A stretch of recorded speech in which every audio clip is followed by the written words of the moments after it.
आसान है। Please sir. Mentally strong कैसे होते हैं और मेंटली स्ट्रांग होने का मतलब क्या है, ये हमको मिल करके आज फाइंड आउट करना है। पहले ये देखना है कि फिजिकली स्ट्रांग होने का मतलब क्या।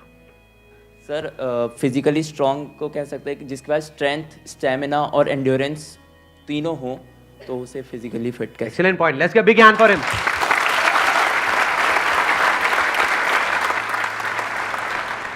क्या हम ये कह सकते हैं उसकी मसल स्ट्रांग हो? हाँ, क्योंकि कुछ भी लिफ्ट करने के लिए, सही। वेट उठाने के लिए मसल्स का स्ट्रांग होना जरूरी है। मसल्स वीक होंगी तो आप नहीं कर पाओगे, हाँ। है ना। जो ओवरऑल स्ट्रक्चर है उसमें बोन्स भी आ गई, मसल्स भी आ गई, वो स्ट्रांग होनी चाहिए। उसको हम फिजिकल स्ट्रेंथ बोल सकते हैं। अभी यही फंडे जो हम फिजिकल में देख रहे हैं, इसी को मेंटली देख करके और फिर समझने की कोशिश करेंगे स्टेप बाय स्टेप कि उसका मतलब क्या। कि फिजिकल स्टेमिना तो हमको समझ आता है कि फिजिकली हम जल्दी ना थके। कोई बंदा है उसने थोड़ा बहुत काम किया एकदम से थक गया तो इसका मतलब फिजिकली स्ट्रांग नहीं है। जैसे बहुत लोग होते हैं, जैसे ही अपनी फिजिकल ट्रेनिंग करते हैं, कुछ भी करते हैं, हल्का सा भी दर्द होता है तो छोड़ देते हैं, छुई मुई टाइप के, है ना। तो बड़ा दर्द हो रहा है, भाई दर्द नहीं होगा तो बनेगी कैसे, है ना। Right sir. तो हल्का सा भी कुछ होता है तो छोड़ देते हैं, एंड्योर नहीं कर पाते हैं पेन को। Yes sir. तो पेन को एंड्योर करने की जितनी हमारे अंदर पावर है उसको हम एंड्योरेंस बोल सकते हैं। सर मेरे हिसाब से फिजिकली स्ट्रांग होने का मतलब ये है कि सबसे बड़ी चीज़ ये है कि बीमारियों से दूर होना चाहिए उसे। अगर मतलब कई बार ऐसा होता है कि हमें फिजिकली स्ट्रांग दिख रहा है पर्सन, बट वो होता नहीं है। यानी कि एक बंदा हो सकता है वो फिजिकली हमको स्ट्रांग बाहर से दिख रहा हो और वेट भी बहुत अच्छा लिफ्ट कर रहा हो, और लेकिन उसकी इम्यूनिटी वीक हो। Yes sir. तो हम कह सकते हैं अंदर से वो बंदा कितना स्ट्रांग है। यानी कि जो भी डिजीजेज है, मतलब जो भी बीमारियां हैं, उनसे लड़ने की उसके अंदर कितनी पावर है उसकी बॉडी के अंदर। Yes sir. एक तो फिजिकल पावर, एक है उसकी इम्यूनिटी हम बोल सकते हैं। Yes sir. अब एक एक करके इन पॉइंट को देखते हैं कि मेंटल स्ट्रेंथ में किस तरीके से हम अप्लाई कर सकते हैं। सबसे पहले बात हमने करी फिजिकली स्ट्रांग होने का मतलब क्या, स्ट्रेंथ। मतलब आप कह लो वेट उठाना है। जैसे कहीं हम जा रहे हैं रेलवे स्टेशन पे, यहाँ पे, वहाँ पे, एयरपोर्ट पे, और अगर दोनों हाथ में पूरा भारी भारी पूरा भरा हुआ लगेज है, जैसा हम लोग इंडियंस ज़्यादातर लेकर के जाते हैं, लगेज बंदे से भारी होता है, सही है नहीं है। 3-3 बंदे बैठ बैठ करके उसको पैक कर रहे होते हैं घर पे, माँ चढ़ी होती है और साथ में बच्चे भी, बेटा तू भी आ जा, तू भी आ जा, पति का अरे तू क्या देगा, इधर बैठ। सारे बैठे हुए हैं और उसको बंद कर रहे हैं, फिर उसको उठा रहे हैं, है ना। तो कहने का मतलब है कि अगर आपकी मसल स्ट्रांग है तो आप उठा लोगे, एफर्टलेसली उठा लोगे। इसी को तो फिजिकल स्ट्रेंथ कहेंगे। एक है बहुत एफर्ट लगा के आपको कोई छोटा सा काम करना पड़ रहा है, एक है बहुत बड़ा काम भी आप कर रहे हो बिना किसी एफर्ट के। क्यों? क्योंकि आपकी बॉडी स्ट्रांग है, आपकी मसल स्ट्रांग है। बिल्कुल इसी तरह से थिंकिंग मसल्स, यानी कि कोई प्रॉब्लम आई तो आप ये देख सकते हो आपकी थिंकिंग मसल्स कैसी है, बेस्ड अपॉन कि आपका रिएक्शन कैसा है जब कोई आपकी लाइफ में प्रॉब्लम आती है।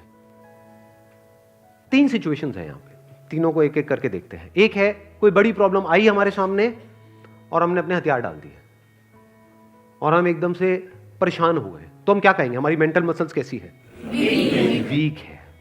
मतलब बिल्कुल ऐसा हो गया कि लगेज थोड़ा सा भारी है तो लगेज भारी है मैं नहीं उठाऊंगा। अरे भाई अपने आप को स्ट्रांग कर, मैं आगे ट्रैवल नहीं करूंगा। क्यों? क्योंकि लगेज भारी है, मैं तो यही रहूंगा, बस स्टैंड पे ही रहूंगा, मैं नहीं जाऊंगा। आप हंस रहे हो लेकिन ऐसे हम करते हैं लाइफ में। कोई बड़ी प्रॉब्लम आई तो हम क्या करते हैं, अपने हथियार डाल देते हैं, मतलब वी गिव अप, फेस ही नहीं करते हैं उस प्रॉब्लम को। ऐसी कोई प्रॉब्लम नहीं है जिसका सोल्यूशन ना हो इस दुनिया में। अगर प्रॉब्लम है तो सोल्यूशन भी है, बट सोल्यूशन तक पहुंचने के लिए we need thinking muscles, we need to think a lot in the right direction. और ये राइट डायरेक्शन और रॉन्ग डायरेक्शन क्या है? राइट डायरेक्शन मतलब solution oriented approach, wrong direction मतलब प्रॉब्लम ओरिएंटेड अप्रोच, कि हम प्रॉब्लम में ही जाकर के स्टक हो गए हैं, बस उससे आगे बढ़ ही नहीं रहा है हमारा दिमाग। इसको हम कह सकते हैं मेंटली हमारी जो मसल्स हैं वो वीक है, मेंटली हम वीक है। दूसरा सिनेरियो क्या है, कोई प्रॉब्लम आई, उससे हम लड़े और लड़ने के बाद में बहुत एफर्ट लगाया, बहुत दिमाग लगाया, बहुत मेहनत करी, लड़े और जीत गए, मतलब उस प्रॉब्लम का हमने सॉल्यूशन निकाल लिया। क्या हम कह सकते हैं कि आप मेंटली बहुत स्ट्रांग हो? नहीं, नो। व्हाई? एग्जैक्टली, बिकॉज आपको बहुत एफर्ट लगाना पड़ रहा है। समझ गए ना? हाँ, जैसे कोई बैग उठाना है तो बहुत एफर्ट लगाना पड़ रहा है जी, दोनों हाथ लगा दिए और ये घसीट घसीट के जा रहे हो, और पहुंच गए, कह रहे हो हाँ मैं तो वो। भाई कुछ नहीं, तेरी कमर में लचक आ चुकी है। The second scenario is better than the first scenario but not as good as the third scenario. Third scenario क्या है? बड़ी से बड़ी भी कोई प्रॉब्लम आई हमारी लाइफ में, हम पहले ही उसके लिए तैयार थे और ऐसे सॉल्यूशन निकल के आ गया। मतलब वो प्रॉब्लम जो दुनिया के लिए बहुत बड़ी है, जिसको देख करके लोग डरने लग जाते हैं, वो प्रॉब्लम आपके सामने आई, ऐसे सॉल्यूशन निकल गया, एफर्टलेसली काम हो गया। यानी एक बैग आपके पास में है 50 किलो का, ऐसे उठा लिया हल्के में। मतलब लोगों को देखने में लग रहा है कि अरे बैग तो बहुत हल्का है। बैग हल्का नहीं है, उस बंदे में दम है। तो कैसे लाइफ की मुश्किल से मुश्किल प्रॉब्लम्स को भी आप आसान से आसान बना सकते हो? कितना आसान बना सकते हो कि ऐसा लगे अरे इस बंदे को तो कोई एफर्ट ही नहीं करना पड़ रहा है। उसी को तो कहेंगे मेंटल स्ट्रेंथ, मेंटली स्ट्रांग होना।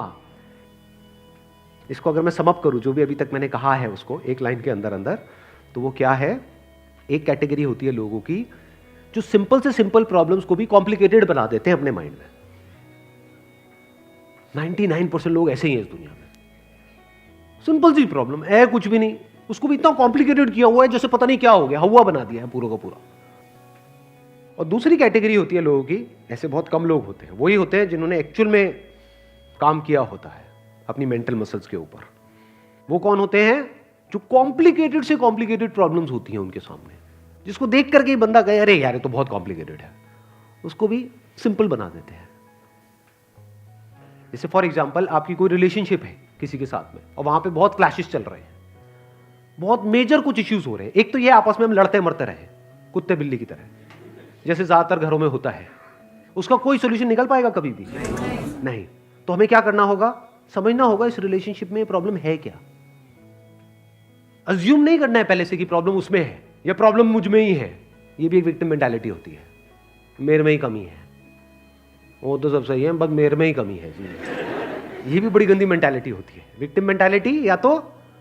या फिर तुझ में प्रॉब्लम है, मैं सही हूं तू गलत है। तो पर्सन को ना देखा जाए कि वो या वो, प्रॉब्लम को समझा जाए। प्रॉब्लम एग्जैक्टली क्या हो रही है रिलेशनशिप, वो जो क्लैश हो रही है उसकी जड़ क्या है, उसका कॉज क्या है। अगर वो हमको समझ आ जाता है बारीकी से, तो क्या वो प्रॉब्लम जड़ से ठीक नहीं हो जाती? और अगर हम उसको ना समझे और ऊपर ऊपर से ठीक करने की कोशिश करें, क्या वो कभी भी ठीक हो सकती है? कोई भी मिल करके क्या उसको ठीक करवा सकता है उस प्रॉब्लम को? जैसे दो लोगों के बीच में प्रॉब्लम हो रही है, कोई तीसरा आ जाए उनके बीच में मीडिएटर बन करके, मैं सॉल्व करवा दूंगा तुम्हारी प्रॉब्लम, तो कुछ देर के लिए तो समझौता करा सकता है, लेकिन अगर परमानेंट उसका सोल्यूशन चाहिए तो वो कैसे होगा? या तो दोनों को या दोनों में से किसी एक को बारीकी से समझना होगा नेचर ऑफ प्रॉब्लम क्या है। And that could be very simple. समझ गए? मतलब लगता क्या है, ये स्पेशली जो रिलेशनशिप्स की जो प्रॉब्लम्स होती है वो बहुत ही कॉम्प्लिकेटेड होती है, एक्सट्रीमली कॉम्प्लिकेटेड। समझ ही नहीं आ रहा था क्या करें क्या ना करें। कई बार होता है कि बहुत ही सिंपल होता है उसका सोल्यूशन। अगर मान लो मेरी किसी के साथ में रिलेशनशिप है, उसमें कोई प्रॉब्लम हो रही है, तो उसको बारीकी से ऑब्जर्व किया, अच्छा प्रॉब्लम हो क्यों रही है और इतनी बड़ी प्रॉब्लम क्यों हो रही है, उसकी जड़ क्या है। तो जब जड़ तक गया तो मैंने देखा कि अच्छा मैं कुछ इस तरह से बोलता हूं जहां से पूरा खेल शुरू होता है।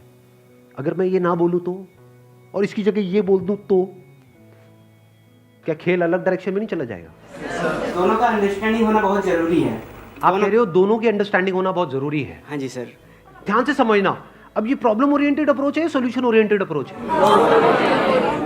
ये प्रॉब्लम ओरिएंटेड अप्रोच है जिसका कोई दुनिया में सॉल्यूशन नहीं है। ये बिल्कुल ऐसा है कि सरकार को तो अपना काम अच्छे से करना चाहिए। ये जो चाहिए है ना, ये हम इंडियंस की नस नस में दौड़ रहा है। सड़कों पे सबको अपनी गाड़ी ढंग से चलानी चाहिए, रेड लाइट पे सबको रुकना चाहिए, ये होना चाहिए, वो होना चाहिए, यहाँ पे सफाई होनी चाहिए, दोनों को एक दूसरे को समझना चाहिए, जो कभी नहीं होगा।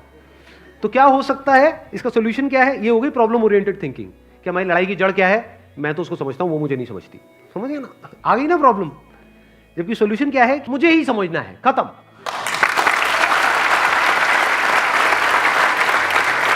Thank you so much for coming.